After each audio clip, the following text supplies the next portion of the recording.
offer in any accelerator around the world in the last couple of years, odds are you've met Marvin. He travels the world endlessly. He likes to party a little bit. He's an advisor and a mentor in about 15 to 100 different accelerators around Europe, Asia, US, South America. And for the last 10 years before that, he was responsible for Yahoo making money in Europe and Middle East. And he spent about 10 years at Yahoo. He speaks at a lot of conferences. And when he goes to different countries and doesn't get into nightclubs because of his shoes, it makes the tech blogs. Wonderful. So Dobre Dien. I hope you guys are having a good time here so far. So let me, what I'm going to talk about is I'm going to talk about online marketing in general. You know, I think one of the challenges of all startups is most of you guys are good programmers, most of you guys have good products, but my view is that you do not have a business until you have a customer. And this is actually what I'm going to talk about. So this, my presentation is marketing lessons from Silicon Valley. All right. It's on. All right. So a little bit about myself. Why am I qualified or hopefully qualified to talk about this? So as Vitaly mentioned, I've actually now lived in Silicon Valley now in San Francisco for about 14 years. I spent about 2 years at an e-commerce company running online marketing. And I spent about 10 and a half years at Yahoo doing sales and marketing. And I built and ran a bunch of business groups over there. I left Yahoo about 2 years ago. And I sit on a bunch of boards and advisory boards in the ad technology, media, and e-commerce space. I also mentor at a lot of startup accelerators, and I do consulting actually for a lot of large companies like Nielsen. And so over time, as I've been doing this for the last sort of decade and a half, I've been very, very fortunate to notice several trends and several things. So what I'm going to talk about are a couple trends that are really changing and driving the marketing landscape, and then how that's actually also going to affect how you guys as startups or even large companies are doing marketing. All right. So as I mentioned to you, lots and lots of change happening. And a lot of it has been driven by technology. So one of the observations I've made over the last while, and I talk a lot about these 5-year cycles of like, if you think about technology, particularly starting in '96, you see the rise of a lot of massive platforms. So things like in '96 to 2001, you saw the growth of portals. So you saw Yahoo and Lycos and AOL come up to become very, very dominant companies. And then from 2001 to 2006, another 5-year cycle, you see companies like Google became very, very dominant. In 2007, 2012, you saw massive companies like Facebook, Twitter, LinkedIn come to power. And now since last year, you're seeing the beginning of another cycle, which in my view is mobile. And this is changing a lot of the ways that you're actually able to affect and actually reach your customers. All right? This is a great book. If you haven't read this book before, haven't picked it up, really, really important to read and understand. It's called The Age of Platforms. So in the Valley, there's what we call the 4 horsemen. And so the example that we use is Zynga, right? Zynga is a gaming company, a pretty good company. Used to be a great company, probably now a good company. And they actually grew on the back of Facebook. So what a platform is a company that actually owns an ecosystem that allows other businesses to build businesses on top of them. And that's really important to understand, especially for you guys if you're startups or in the technology space. And this has always been the case in technology, more so now in sort of these days. And so these are what we call the 4 horsemen, which is Google, Facebook, Apple, and Amazon, where there's actually strong businesses, are actually complete businesses completely reliant on these platforms. And this is important to understand. And what is good from a marketing perspective is in the old days, I remember, when I started off doing online marketing back in '99, to reach a very, very big audience, we used to have to go and call and, reach I would have to go and call like 20, 30 different sites. And now for the first time, I'd say in the last 4 or 5 years, you've seen these massive platforms, Google, Amazon, Facebook, which reach, in many cases, at least 100 million users. And so you're seeing this ability now to reach global customers through just one platform. And that is very unprecedented. And that gives incredible power for startups to be able to tap into this. All right. So one of the challenges, though, is what I call the supermarket effect.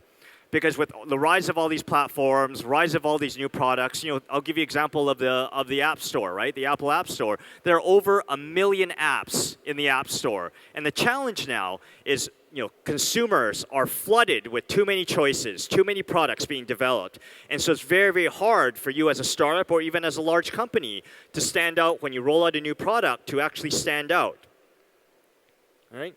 So this number, 75%, what does this mean? This came from Harvard Business School. And this is a site that was done in 2011, where they actually found that 75% of new product launches from consumer packaged goods and pharmaceuticals, and I think this number is actually relevant for most industries, actually fail. And fail in the sense that they don't make more than $15 million a year in revenue. And this is a small amount of money when you think about how many hundreds of millions of dollars are actually spent in producing and creating these products. And I think one of the reasons for that is there's a very, very clear split, a separation of marketing and product. And I thought about my experience at Yahoo. When I was at Yahoo, my first couple years at Yahoo was in the marketing group. And what would happen is the product people would actually build this product, and they throw it over and go, hey, marketing guy, go market this and go make a lot of money, get a lot of users, and that's your job, right? And I think the separation is actually what is causing a lot of these issues and what is causing a lot of these failures. You hear a lot in the startup world about product to market fit. If you look at the old traditional world, or most companies, they fail because they do not have product to market fit. But at the same time, when you see all these failures, yet something's happening in Silicon Valley as you see lots and lots of companies growing like mad. And so examples here, you see YouTube, Instagram, LinkedIn, Pinterest, Facebook, Udemy. You probably recognize all these companies. What is the difference between these companies and other companies? And I'll tell you what it is. It's this. There's a term which I actually hate, but it's actually a very good term. It is a very different term than marketing. It's called growth hacking. All these guys have growth teams. All these guys do something slightly different than traditional marketing. And so if you want, these are two books I also strongly recommend. Sean Ellis is actually the guy who first coined growth hacking. And why he coined this, he was one of the first employees, he was one of the first marketing guys actually at Dropbox and Zobni, some very, very well-known companies in the Valley. And what he found was that for a lot of startups, which in many cases don't have money, a lot of cases, just in a very different sphere, they didn't have all the marketing power that a lot of these traditional companies had, but yet they were hiring all these traditional marketers. So he basically coined the phrase a growth hacker. And let me talk a little bit about what this growth hacker thing is. So the difference between marketing and growth is that in traditional marketing, you have money and you spend money to go and acquire users. The difference with growth hacking is actually you find them through your product, through new distribution channels. You try to find them in cheap, fast, smart ways. And I'll talk more about this process. All right? The other difference between a traditional marketer and growth hacking is in growth hacking, it's a confluence of very different skills and very different mindsets. One, there's a marketing mindset, very, very important, understanding customers, but there's also a strong part of analytical data piece. And the other part, there's a product and developer piece. They need to have some basic understanding of APIs, basic understanding of technology and plugins. Really, really important. And this is actually what is critical in these roles and what is drove a lot of the growth of these products. So the other part that is also important to understand from a marketing perspective is, for growth hacking perspective, is what stage of a company you are. This is actually probably one of the best frameworks I've actually seen by a guy named Brian Balfour, probably one of the new sort of emerging stars in this area. And what he talks about is that, the way that you act as a startup, the things that you do as a marketer / growth hacker in the early stage, while you're trying to get traction, while you're trying to get the product to market fit, is very different than once you figure out product to market fit as you prepare yourself for growth versus when you're actually growing. And so even though I keep on deriding paid advertising, there is a point when you really, really need to scale your business, you actually do have to spend some money for marketing, but not in the early stage. And so understanding where you are as a company is really critical. And based on that stage, your tactics and strategies and channels that you access will be slightly different. All right. And I think the other sort of myth you hear about these startups or these companies like Facebook and LinkedIn, where everyone assumes like it's all up and to the right, where everything goes like, and it's sort of this straight S curve up. And that is actually far from the truth. Most of these companies have very jagged sort of, they grow, they plateau, they grow, they plateau. That's actually the reality of most of the startups is a growth hacking method.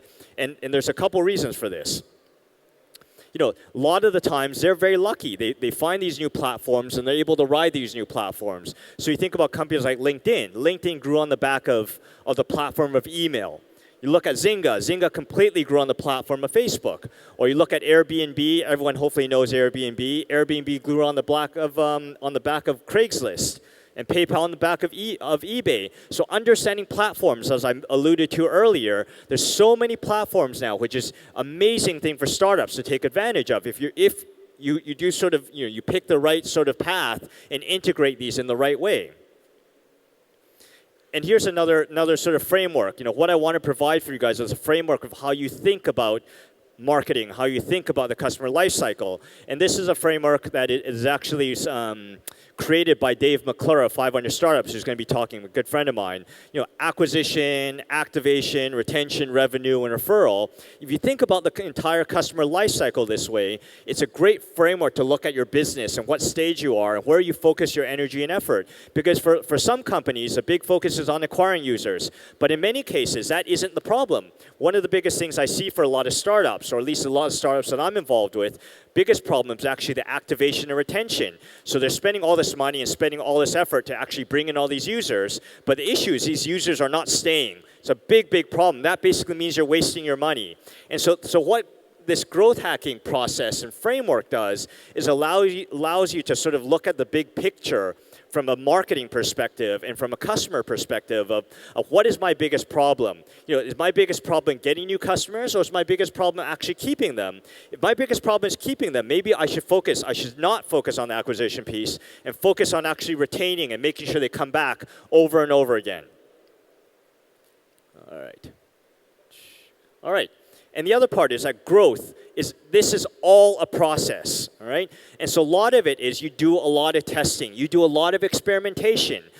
That's just what makes it, this might seem very simple, but the reality is that this is one of the hardest things any company can do, because you have a hypothesis. And then what you do is you have certain goals and hypothesis, then you basically set up metrics and analytics to test these things. And then, sorry, where's the slide? Yeah, here they are. And the other part is that you look at different, you set up a bunch of experiments, and then you see what happens based on these experiments. And do you know why this is hard?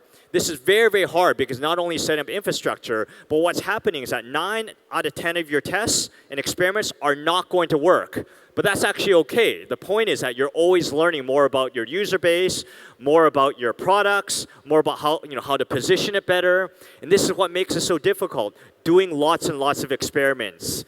And the best companies, for example, Facebook does something close to like 10 or 15 experiments or these tests a week. But that's how they get smarter about their user base and how they grow. All right. And one of the benefits now, too, compared to 10 years ago when I first started, or longer than that when I first started, 14 years ago, is that there's all these tools that are available now, off-the-shelf tools that you can utilize to measure, to build these metrics, to actually measure this stuff. And so things like web analytics of Google Analytics, before I used to have to go and bug my engineers and put these systems in place, right? Or doing A/B testing, used to rely on a lot of engineering power when my old e-commerce company. And now there's all these off-the-shelf cloud services that you can actually use to do this. And so this day and age, the great thing about being a startup is that you have access to all these things. You have access to tools that didn't exist, frankly, even 3 or 4 years ago. And so what is interesting is not only are there frameworks that are available, there are actually tools for you to implement this. All right? So general principles, so I'm going to talk very quickly, is that general principles is that it's all about delivering product value. You're going to hear me talk about this over and over again, is that having a good product is core. We talked about the growth hackers having these 3 core areas of developer/product mentality and understanding that, and bridging marketing with these metrics and analytics.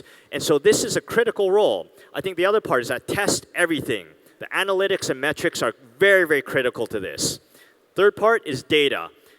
Growth hackers are incredibly data-driven. And a lot of it is not about sort of ego. It's all about outcome. The end result is the most important part, and having that mindset is really critical.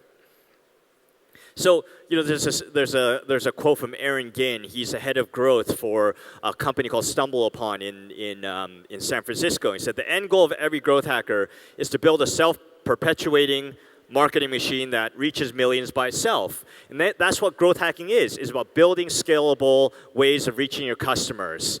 Scalable, smart, and cheap ways of reaching your customers. But the end goal as well, too, the other end goal, in my view, is when we talked about alluding back to the supermarket effect, is that you have to play your own game. How do you stand out in all this shelf of all these products?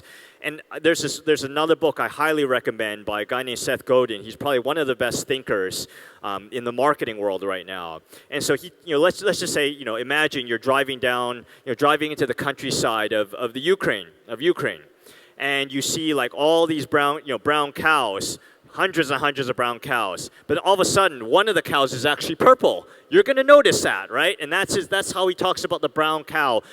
How do you differentiate yourself, not just from looking different, but doing things different, serving your customers better and differently. And I think one of the companies, in my view, that has actually exemplified this over the last decade is Apple, right? You remember when the iPod first came out, or when the MacBook first came out. In the old days, it used to be every single PC was black, right, or gray.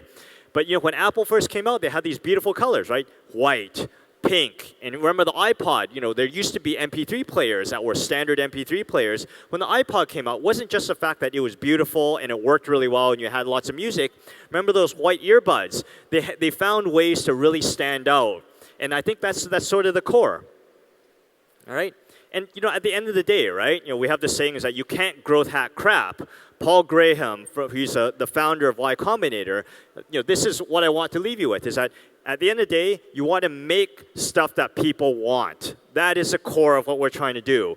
And so if you make stuff that people want and you combine it with this new quote-unquote online marketing process and method, with this growth hacking, the odds of your success are going to be increased exponentially. And so I hope you found this conversation or this presentation interesting and helpful. I wish you all great luck and good prosperity. And I look forward to meeting all of you guys over the next couple of days, and enjoy the rest of the European Venture Summit. Thank you. So I have some questions for you. Shoot. You say make stuff that people want. Yeah. How do you think that's different in different cultures or different markets? Well, I actually think it's more of a process. So I'm actually a big fan of Lean Startup. The Lean Startup, the customer development process of talking to customers before you build stuff, like really validate the concept. And I don't think, especially when you come, just an observation, especially when you come from an engineering or product-driven sort of culture, I think the issue is that a lot of times you're more biased to actually building more features as opposed to asking people what they want. So a lot of engineers build something that solves their own problem. Correct. But they're a very small market. Mm-hmm. Now, we know the ideal way is find a problem and then solve it.